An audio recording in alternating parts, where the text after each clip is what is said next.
대부분 거짓말 했다가 네. 이제 동성이랑 외도를 하다가 네. 걸려서 이제 이혼하시는 분들도 많지만 본인의 정체성 같은 거를 늦게 아시는 분들도 있어요. 결혼을 너무 일찍 해버리면 긴가민가 하다가 좀 양성인 분들도 있잖아요. 근데 모르는 거예요, 자기가 그거를. 세상의 반이 뭐 내 배우자의 외도 상대가 될 수 있다는 마음보다는 세상의 모든 사람이 내 배우자의 외도 상대가 될 수 있다는 생각 때문에 누구를 만난다고 해도 그러게요. 믿지도 못하고 맞아. 뭐 한번 용서하고 넘어가려고 하셨대요. 근데 네. 그게 안 된다고 이런 얘기를 여러 번 들었었어요.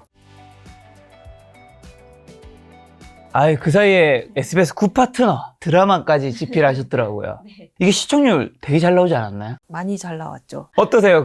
원래는 이제 이혼 전문 변호사로서 있다가, 원래도 책은 내고, 뭐 웹툰도 만들곤 했었지만, 네. 이 또 드라마는 완전 또 다른 영역이잖아요. 저는 사실 많은 분들이 좀 도전했으면 좋겠다는 생각이 많이 들더라고요. 사실 생각한 것보다 너무나 힘들고 고된 작업이기도 하고 16부작을 쓰면 사실 16부작이 아니라 한 100부작 써야 되는 것 같거든요. 근데 그럼에도 불구하고 정말 가치 있는 일이었다. 너무 행복했다라는 기억이 많이 남는 것 같아요. 사실 이혼 전문 변호사로서 14년 차에 또 저는 그 사무실도 한번 가봤잖아요. 되게 잘하고 이 매출도 잘 나오는데 보면 충분히 이런 또 새로운 걸 도전하면 나도 이제 새로운 영역에 가다 보니까 적응도 힘들 수도 있고 시간도 뺏겨야 되고 어렵고 피곤하잖아요. 우리가 또 나이가 들면 이제 사실 새로운 일을 하는 게 좀 귀찮기도 하고 굳이 왜 또 뭔가 새로운 모험을 하셨어요? 일단은 제가 글쓰기를 굉장히 좋아하기도 하고 어렸을 때 작가가 꿈이었던 적도 있고 해서 너무 힘들었지만 또 포기할 수는 없었던 것 같아요. 왜냐면 일단은 제 본업에 있어서 이게 막 마이너스가 되거나 해가 되면 못하죠. 근데 이게 쓰면서도 제가 이제 제 직업에 관한 이야기를 쓰다 보니까 굉장히 본업이 강화된다? 그런 느낌을 좀 많이 받아가지고 의뢰인분들 이해하는 폭도 좀 더 넓어지는 것 같고 사건 전략을 또 드라마적으로도 생각하면서 현실에 반영되기도 하고 이런 것들이 좀 입체적으로 제 본업을 많이 좋아지게 하는 것 같아요. 피해자분들의 심리를 그 드라마에서 많이 보여주고 하다 보니까 사실 거기까지는 우리가 상상으로만 알고 있는 게 어쨌든 시각화되는 부분이 있으니까 좀 와닿는 게 있긴 하겠네요. 자, 이혼 좀 여쭤보려고 하는데 과거와 비교해서 이혼을 원하는 남자 여자, 옛날에는 남자 여자 중에 누가 더 이혼을 원했고 요즘에는 누가 더 많아진 거예요? 계속해서 여성들이 더 많은 것 같기는 해요. 과거에도 여자가 많았어요? 네, 과거에도 그렇고 지금도 그렇고 항상 원고는 여성분들이 훨씬 많은데 요새 그래도 조금 달라졌다고 느끼는 거는 뭐 20대, 30대? 굉장히 젊은 층을 보면은 좀 남성분들도 꽤 있다. 이 정도. 근데 뭐 5대5 막 이렇게까지는 아닌 것 같고 한 6대4, 7대3? 요 정도로 이제 젊은 층은 남성분들이 늘고 있다. 궁금한 그러면 옛날에는 남자들이 이혼을 요청하는 경우가 왜 작았는지 플러스 지금은 젊은 사람들이 남자가 이혼을 원하는 사람이 좀 늘어났다는 건데 그 이유는 있을 거잖아요. 과거에는 일단은 가부장적인 그런 시대였기 때문에 아무래도 여성분들이 당연히 더 힘들어하시고 그런 것들이 많이 없어지면서 젊은 층으로 갈수록 이제는 좀 더 뭐 가부장적이거나 뭐 가정 내에서의 어떤 가불관계 이런 거보다는 좀 더 현실적인 문제로 이혼을 많이 하시다 보니까 남성분들이 이혼을 청구하는 경우도 늘어나는 것 같아요. 그럼 이혼하는 사람들이 연령대 자체도 좀 과거보다는 계속 이제 낮아지고 있나요? 사실 결혼 연령대는 높아지고 있잖아요. 그러면 생각해보면 단순하게 생각하면 이혼 연령대도 높아져야 되는 게 정상적인 것 같긴 한데. 근데 과거에는 사실 그 이혼 자체를 좀 많이 안 했다 보니까 어떻게든 참아야 돼. 그래서 이제 아이들이 좀 더 클 때까지는 무조건 참아야 돼. 이런 문화랄까요? 그런 게 굉장히 팽배했다 보니까 황혼 이혼 쪽에서 오히려 좀 많았죠. 이혼이 많았다라면은 몰려 있었다라면은 지금은 이렇게 이혼에 대한 통계 보면은 굉장히 전 연령층에 고르게 신혼 3년 차 뭐 이내가 뭐 한 10몇 %, 3년 이상이 뭐 10몇 %, 황혼 이혼이 또 한 10몇 % 이렇게 쭉 굉장히 고르게 분포되어 있어요. 각 나이대별로 다 이혼을 하고 있다는 건데 그러면 나이대별로 뭐 30대, 40대 보통 50대, 60대 이후로 친다면 이혼 사유는 연령대별로 좀 달라요? 아니면 대부분 뭐 비슷비슷한가요? 연령대별로 좀 공통되는 거는 확실히 있는 것 같아요. 공통된 거? 그래서 뭔가 30대에는 거의 육아가 정말 많죠. 육아 문제냐 아이가 정말 어릴 때잖아요. 제일 힘드니까. 요새 뭐 첫 출산하는 시기가 뭐 33, 4 이럴 때다 보니까 30대에 이제 뭐 36개월 전에 아이 키우는 집이 굉장히 많거든요. 그러다 보니까 육아로 인한 다툼 제일 많고요. 40대 같은 경우에는 이제 돈이 제일 큰 것 같아요. 아무래도 돈이 굉장히 많이 필요한 확 30대보다는 뭔가 아이들 교육비도 예전에는 그냥 아이 기저귀만 사면 됐다면 이제는 뭐 학원 여러 개 보내야 되고 한 이제 6세, 7세만 돼도 확 달라지니까 그런 교육비 문제 또 조금씩 이제 몸도 좀 안 좋잖아요. 30대에 비해서는. 병원도 많이 가고 생활비도 많이 들어. 음식 먹는 것도 좀 수준이 30대보다 조금 입맛도 까다로워지고 이러니까 돈이 많이 들어가다 보니까 돈 많이 싸웁니다. 네. 50대에는 사실 좀 이제 우리 부모님들 50대 부부의 부모님들 세대들이 많이 질병이나 뭐 사망을 많이 하는 경우가 많다 보니까 상대방 부모님 모셨는데 뭐 우리 부모님은 못 모셨다거나 뭐 이런 어떤 부모님과의 갈등도 굉장히 많더라고요. 아무래도 비중이 좀 높은 게 이제 30대는 뭐 육아, 40대는 돈, 뭐 50대, 60대 때는 이제 부모님을 모시는 건데 이 밑에 기본에 좀 기둥처럼 깔려 있는 건 어떻게 보면 돈일 수 있겠네요. 사실 육아도 돈이 있으면 좀 그래도 힘들지만 편해지는 부분도 있고 부모님 모시는데 사실 거의 세상에 마음 빼고는 거의 필요한 게 70% 이상은 돈이지 않을까. 뭐 병원비든 뭐 간병비든. 가계 수입이 굉장히 한정적이잖아요. 4인 가족이고 3인 가족인 집이 많은데 대부분 이제 가계 수입이 한정적이고 또 육아 때문에 경제활동을 한쪽은 못하고 이러다 보니까 30대, 40대, 50대 다 돈으로 싸우는 거는 너무 공통적인 게 맞고 60대를 들여다보자면 60대는 이제 뭐 서로 굉장히 이미 갈 길이 달라진 부부가 굉장히 많거든요.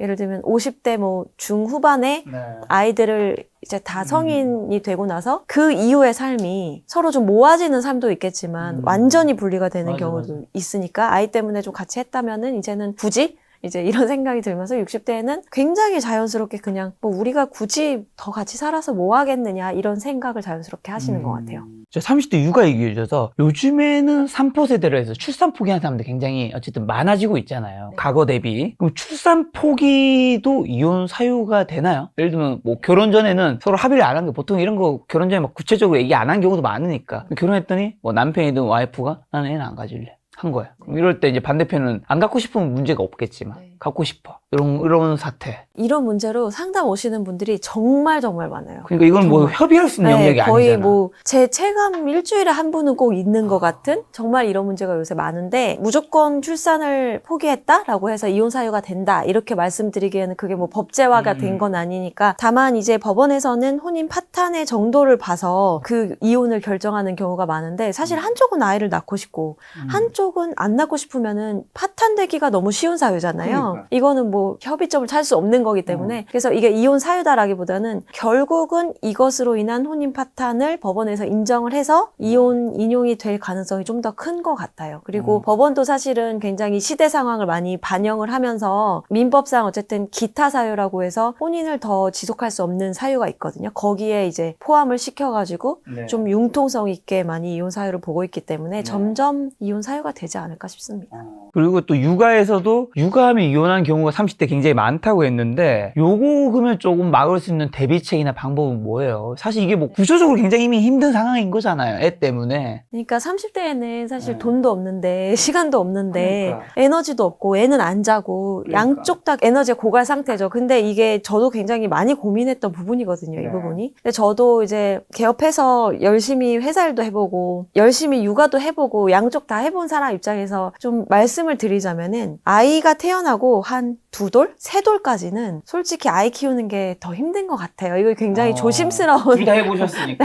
조심스러운 말인 게 제가 이런 얘기를 약간 그냥 얹을만 해도 남녀싸움처럼 댓글창이 하이나쯤 다들 달려들고 있을 어지러워지는 경우를 많이 봐서 조심스럽지만 어쨌든 간에 이제 뭐 다 그렇지는 않겠지만은 평균적인 걸 말씀드리자면 아이 태어나서 한 2돌까지는 아이가 잘 자지도 않고 먹는 것도 내가 다 먹여줘야 되고 하나부터 열까지 다 해줘야 하다 보니까 싸움이 사실 딱 일어나는 시간이 딱 퇴근 이후거든요. 경제활동 하시는 분들은 하루 종일 일하고 집에 와서 쉬고 싶다. 쉬고 싶고. 네네. 하루 종일 아이 키우신 분들은 이제는 누가 왔으니까 쉬고 싶다. 그래서 그 퇴근하고 7, 8시부터 싸움이 벌어지거든요. 양쪽도 이해가 갑니다. 네. 근데 이게 구조가 너무 그럴 수밖에 없다는 걸 이해를 하고 한 아이 태어나고 2, 3년 정도는 좀 밖에서 일을 했어도 집에 와서 조금 더 에너지를 써야 이혼을 예방할 수 있지 않을까 그런 생각을 해봤습니다. 그런 부분에서 지난번에 나오셨을 때도 해주신 말씀이 이제 부부싸움은 성별이나 성격, 성향의 차이가 아니라 시간과 돈, 노동력을 나누면서 생긴 문제라고 했는 거. 저는 이게 진짜 너무 와닿더라고요. 왜냐면 결국에는 누가 애를 볼 것이냐. 뭐 이런 것들. 이게 사실 성격, 성향, 성별의 차이보다는 어떻게 해결할 수 없는 구조적인 그런 것들인 거잖아요. 이런 거 좀 어떻게 좀 정리하면 좋을까요? 제일 먼저 중요한 건 인지를 하는 게 중요한 거거든요. 인지를 해야 되는데 보통 이러거든요. 그러니까 나는 밖에 나가면 맨날 칭찬받는데 왜 집에서는 나는 이렇게 못난 사람이 돼야 돼. 이 시기예요. 아이 어린 시기에. 그리고 왜 나는 밖에서 일하고 왔는데 이거 하나 못 해줘. 이런 말들이 서로 이제 나는 하루 종일 애기 키웠는데 왜 못 해줘. 이렇게 되는데 이게 사실은 애정 관계다 보니까 서로 좀 해주고 배려해줘야 되는 게 당연시 돼버리면은 너무 힘들어지기 때문에 뭐 직장에서의 고용 관계도 사실은 일을 나누는 관계거든요. 한 명이 일을 안 하면 분명히 누가 해야 돼요. 그렇죠. 근데 가정도 똑같거든요. 그리고 아이 키우는 시기엔 더더욱 그렇거든요. 그래서 일단 이거를 인지하는 게 중요해요. 우리 결혼 생활 좀 이상하네. 다른 부부들은 행복한데 왜 우린 이런 걸로 이런 사소한 걸로 싸우지? 안 맞아. 우리는 서로 안 맞아. 또는 상대방이 성격이 이상해로 가버리면 다 이혼해야 되거든요. 사실은. 그렇죠. 그래서 인지를 하는 게 일단 중요한 거고요. 이거를 나누는 관계구나. 그래서 싸움이 발생할 수밖에 없고 그런 시기이구나. 그리고 언젠가는 이게 지나가고 서로의 되게 전후회. 그런 게 남을 수 있다. 이런 거를 일단 인지하는 게 중요하고요. 그러고 나서는 이제 배분을 잘해야겠죠. 이제 시간과 돈과 에너지를 정말 최대한 완전히 똑같을 수는 없어요. 막 5대5 아니라고 해서 그쵸. 한쪽이 이해 못하면 또 다 이혼해야 되거든요. 잘 배분해야 되는 것 같아요. 내가 오늘 좀 쉬었으니까 내일은 너 좀 쉬고 와. 이렇게 서로 계속 배려를 해야 하는 시기입니다. 한 3년 정도는. 근데 인지 측면에서 저는 정말 중요하다고 생각하는 게 저는 뭐 부부싸움, 연인싸움, 뭐 세상의 모든 대부분의 싸움이 그렇다고 생각하는 게 어쨌든 인지라는 게 사람마다 이 눈이 상식에 많은 사람들이 어쨌든 그 합의하는 그 상식의 인지가 있고 기준점이 있고 나의 이기적인 기준점이 있잖아요. 근데 제 생각에 싸움은 양쪽 다 이쪽으로 이기적인 걸 선택하거나 하면 어느 한쪽이 이기적이고 어느 한쪽은 상식적인 선택하면서 이게 부딪히면서 싸우는 것 같은데 좀 많은 사람들한테 얘기했을 때 좀 통용될 수 있는 상식의 그 기준점을 좀 아는 것도 중요하지 않을까요? 정말 결국은 다 누구 하나는 인지를 못해서 그러니까. 파탄이 나는 것이기 때문에 제일 중요한 것 같아요. 아는 것이. 자, 요즘 또 젊은 세대는 생활비 각출하죠. 요런 문화 괜찮나요? 이제 저도 40이 되니까 뭘 그렇게까지 해야 되나? 이런 생각 많이 했었거든요. 네네. 그러니까 젊은 사람들 조금 왜 그러지? 약간 이해 너무 못하는? 계산적이다? 왜 이렇게 계산적이지? 그럴 거면 결혼 왜 하지? 이런 생각 진짜 많이 했었거든요. 네. 근데 이제는 조금 생각이 바뀐 것 같아요. 이게 몇 년 사이에. 왜냐면 너무 많은 그런 케이스를 보다 보니까 그래 어쩌면 이제 진짜 과거처럼 한쪽이 뭐 경제활동 하는 게 당연해지고 막 그런 세상이 아니고 사실 맞벌이 하는 집도 굉장히 많은데 수입 차이도 굉장히 많이 날 수 있고 누군가는 또 막 항상 억울하다고 하거든요. 왜 나만 이렇게 더 해야 돼? 그럴 거면 애초에 서로 합의만 된다면 일단 이제 합의되는 게 제일 중요하겠죠. 합의만 된다면은 좀 구체적으로 정하는 것도 나쁘지 않겠다고 제가 2, 3년 사이에 조금 생각이 바뀌더라고요. 너무 많이 싸우시니까요. 돈 너무 많이 때문에. 싸우니까. 네. 근데 이 생활비 각출이 하면 부부가 너무 어느 순간에 좀 계산적이 되는 부분이 있지 않을까요, 사실? 이렇게 반반씩 내는 게 사실 불가능한 게 아이가 또 태어나면 그러니까 이거 뭐 어떻게 할 만약에 거야? 한쪽에 애를 뭐 밥을 먹이러 데려갔다. 이러면 이것까지 각출해야 하냐 아니면 데려간 사람이 내야 되냐. 그렇게 되면 데려간 횟수도 같아져야 되거든요. 사실 거의 불가능에 가깝지만은 좀 굵직한 거는 그래도 각출하기로 정했으면은 정해야겠죠, 아무래도. 저는 뭐 각출까지는 괜찮은데 각출하는 분들이 저희 주변에 있을 거잖아요. 그분들의 반 정도는 서로가 얼마를 버는지 모르더라고요. 저는 이거는 진짜 꼭 큰 문제라고 생각하거든요. 왜냐면 부부는 어쨌든 운명 공동체이자 경제 공동체이기도 한데 상대방의 소득을 모른다는 거는 같이 미래를 뭐 집을 갈아타기를 할 수도 있고 여러 가지 할 수 있는데 그게 사실 안 되는 거잖아요. 근데 저는 이제 이런 거를 굉장히 잘 하면서 사시다가 이혼하시는 분들도 보잖아요. 근데 어떤 분들은 재산 분할도 이미 돼 있는 경우도 굉장히 많아요. 계산적이라고 하잖아요. 정말 점점 계산하다 보니까 내가 번 돈 중에서 당신이 이만큼의 노동력을 더 썼으니까 그럼 이만큼 가져가 하면서 계속 서로 재산 분할을 하면서 사시는 거예요. 그래서 20년을 사셨는데 보니까 너무 공평하게 이미 나눠져 있어서 이혼 도장만 찍으면 되더라고요. 근데 이거는 정말 합의의 문제인 것 같은데. 그래서 이혼하신 거 아니에요? 네, 뭐 그럴 수도 있겠죠. 굳이 같이 사는 게 의미가 있나라는 생각으로 가기는 굉장히 쉽다고 생각합니다. 저 개인적으로. 저는 이런 이야기 들을 때마다 제가 참 아재라는 생각이 들고 참 보수적이다라는 생각이 듭니다. 또 요즘에는 또 제2의 이제 가족이라는 게 이제 반려동물 있죠. 저희 집에도 5월이랑 강아지 있는데, 그리고 요즘에 또 예전보다는 동성애인 분들도 많아졌는데, 이런 것 때문에 이혼한 경우도 많아졌나요? 네, 근데 정말 잘 짚어주신 게 그 반려동물 문제, 동성애 문제로 이혼하러 오시는 분들도 과거에 비해서 제가 처음 변호사 생활했을 뭐 10년 전보다는 정말 많이 늘어서 저는 요즘에는 이제 반려동물은 정말 양육권 다툼에 가깝다 수준으로, 근데 법원에서 조율해 줄 수가 없거든요. 근데 반려동물 때문에 뭘로 싸워요? 양육권이죠. 반려동물 헤어질 때 누가 누가 가져갈 데려갈 거냐로 정말로 아이 키우는 부모만큼이나 싸우거든요. 그래서 이 부분은 사실 아이는 그래도 법원에서 면접교섭이라는 제도가 있기 때문에 이혼하고 볼 수가 있거든요, 그래도. 근데 강아지는 데리고 가버리면은 끝이잖아요. 네, 이게 좀 저도 안타깝더라고요. 그래서 조금씩 이제 생각들이 바뀌고 그게 다수가 되면 나중에는 반려동물에 대한 양육권 문제도 나오고 법제화될 수도 있겠구나, 그런 생각을 요새 좀 합니다. 동성애 때문에 어떤 케이스가 있어요? 처음에 이제 거짓말한 경우겠죠, 대부분. 알면 결혼을 안 했을 테니까. 대부분 거짓말 했다가 이제 동성이랑 외도를 하다가 걸려서 이제 이혼하시는 분들도 많지만, 사실 본인의 정체성 같은 거를 늦게 아시는 분들도 있어요. 결혼을 너무 일찍 해버리면 긴가민가 하다가 좀 양성인 분들도 있으잖아요. 근데 모르는 거예요, 자기가 그거를. 모르고 결혼하다가 깨닫고 나서 이제 뭐 통보한다거나, 뭐 여성과 외도도 하고 남성과 외도도 하면서 이렇게 양성과 다 외도를 하는 사람들도 너무 많아요. 근데 배우자가 동성과 바람 피거나 이성을 바람 폈을 때 당하는 쪽은 어느 쪽이 더 고통스러워요?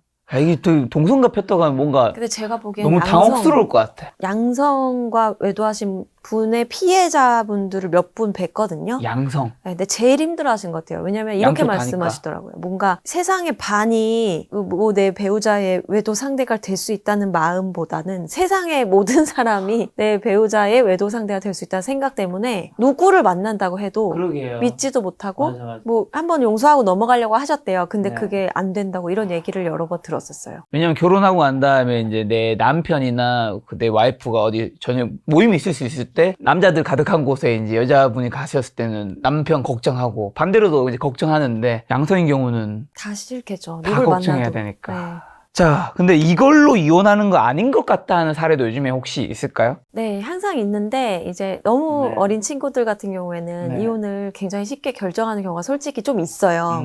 제가 말리기도 되게 많이 말리거든요. 다른 사례들도 막 얘기해주고 그럼 당연히 꼰대 되는데, 그래도 어쨌든 제 상담실에 오는 분들한테는 정말 이게 최선인가에 대해서 굉장히 같이 고민을 해드리려고 해요. 그래서 보면은 뭐 진짜 사소한 뭐 분리수거라든지 치약자는 방법, 수건을 어떻게 거냐, 뭐 젖은 수건을 다시 쓰냐 안 쓰냐, 이런 걸로 이혼 결심하시는 분들도 굉장히 많이 봤고, 그런 싸움은 누구나 하거든요. 누구나 하는데 이거를 조율해 나가고, 아니면 또는 그냥 따로 쓴다거나 뭐 이러면 되는데, 내 생각과 다른 거를 못 견디는 사람들이 꽤 있어요. 그런 사람들은 결혼을 하지 말아야 되는 거지, 결혼을 하자마자 이혼해 버리면은 결국 누군가는 또 피해자가 될 수도 있는 거라서, 좀 정말 사소한 걸로 규율을 정하고 그 규율을 따르지 않았을 때 못 견디는 사람들, 그런 사람들은 제가 좀 많이 얘기를 해서 한 번 더 참아보시는 게 어떠냐. 욕도 먹죠. 그런 사람 애초부터 좀 피해야 되나요? 네, 저는 무조건 피하셨으면 좋겠어요. 연애할 때도 내가 이걸 정했어. 어기면 안 봐. 근데 물론 그게 이제 굉장히 인생에서 중요한 어떤 가치관에 대한 이야기면은 괜찮은데, 사소한 것들 있잖아요. 몇 시까지 와야 돼? 몇 시 이후에는 나한테 뭘 해줘야 돼? 이런 디테일한 규율을 정한다? 그럼 결혼 생활은 정말 힘들어질 거라고 생각해요. 몇 시라 이게 좀 궁금해지는데, 만약에 결혼을 했어요. 내 와이프나 내 남편이 술자리에 있을 거잖아요. 회사의식은 아니야. 근데 이제 당연히 걱정될 거잖아요. 그리고 뭐 당연히 이제 술자리라는 게 꼭 남자 여자 이렇게 있는 게 아니라 섞여 있는 경우도 있으니까 남편이나 아내 된 사람이 새벽 1시까지는 들어왔으면 좋겠어. 아니면 3시까지 이런 시간을 정하는 거는 그러면 잘못된 거예요, 어떤 거예요? 저는 뭐 12시라고 하는 거는 좀 너무 오버한 것 같지만 그렇다고 뭐 새벽 4시, 5시까지 들어와도 뭘 안 하는 거는 그럴 거면 결혼을 안 해야 된다고 생각을 하고 그 적절한 시간은 어떻게 될까요? 그러니까 사실 아이가 있는 집은 당연히 조금 더 아이를 위해서 좀 배려해야 되는 부분이 당연히 있으니까 좀 더 당겨지면 좋고 근데 이제 그 외적으로는 몇 시까지는 들어와 줬으면 좋겠어라는 말은 당연히 할 수 있지만 몇 시까지 들어와 그리고 그걸 횟수를 재시는 분들이 또 있어요. 이번 달에 왜냐면 저희가 소송하다 보면은 달력이 있어요. 그래서 우리 행분들이 한 번씩 달력 가져오시면은 굉장히 당사자들 입장에서는 우리가 규율을 정했는데 이거를 지키지 않았으니까 법원에서도 굉장히 이거에 대해서 이해를 해주실 거다라는 마음으로 들고 오시는 거예요. 이번 달에는 이번 이렇게 해서 뭐 4번 어겼습니다. 그러니까 이혼을 해도 판사님이 용인해 주시겠죠. 이런 얘기들. 근데 사실 저는 그런 거에 대해서는 약간 뭐 변호사로서도 그렇지만 개인으로서도 어떻게 그렇게 평생을 같이 살 수가 있겠어요. 이게 자기가 정한 규율인 거잖아요. 그게. 그렇죠. 그럼 그 시간을 그렇게 하는 건 요청할 수는 있지만 강요하지 말라는 의미인 거죠. 좋겠어는 괜찮은 것 같아요. 뭐 몇 시까지 들어왔으면 좋겠어. 왜냐면은 뭐 이러한 이유가 있으니까. 그럼 저는 개인적으로 저 같은 경우에 여자친구 연애하면 이제 여자들이 전 남자니까 여자를 만나면 여자친구가 여자인 분들이랑 술 마실 때 있잖아요. 그러면 새벽 4시까지 마음껏 놀아. 근데 너무 만약에 취하거나 너무 늦어지면 뭐 데려다 달라고 하든가 이렇게 얘기하고 남자들이 좀 섞여 있다. 당연히 남자 둘이는 당연히 안 되는 거고 남자 섞여 있으면 1-2시 정도까지. 요 정도는 합리적인 선인가요? 저는 그게 만약에 같이 살면은 있어야 되는 것 같기도 해요. 왜냐면 이제 동거인으로서의 그 당연히 지켜야 하는 예의도 있으니까. 에티켓 같은 거죠. 뭐 여자친구, 남자친구도 마찬가지죠. 상대방한테 걱정시키고 힘들게 안 하는 게 맞으니까 그런 걸 정할 수는 있는데 이제 당연히 합의가 돼야죠. 한쪽에서 그거 너무 심한데? 이랬는데 아니야 무조건 1시 이러면 만약에 이제 아까 전에 인지랑 비슷한 건데 뭐 나는 이제 만약에 상대방이 남자 여자 똑같습니다 여러분. 나는 뭐 남자들 있어서 아무런 그런 거 없어. 나는 걔네들한테 마음도 없고 나는 술을 강하게 먹지 않아. 내가 4시까지 5시까지 먹어도 아무 문제 없는데 왜 그래라고 하면 헤어져야죠. 그쵸? 그거는 너무 상식의 선을 좀 넘어서는 거죠. 합의도 안 될 뿐더러 결혼하면 난리 나죠 진짜. 그렇죠. 여러분 너무 과도한 시간을 얘기하신 분은 그분이 상식적인 게 아니라고 저는 생각을 합니다. 그리고 그런 분은 꼭 나중에는 일이 터지는 경우가 많더라고요. 그렇죠.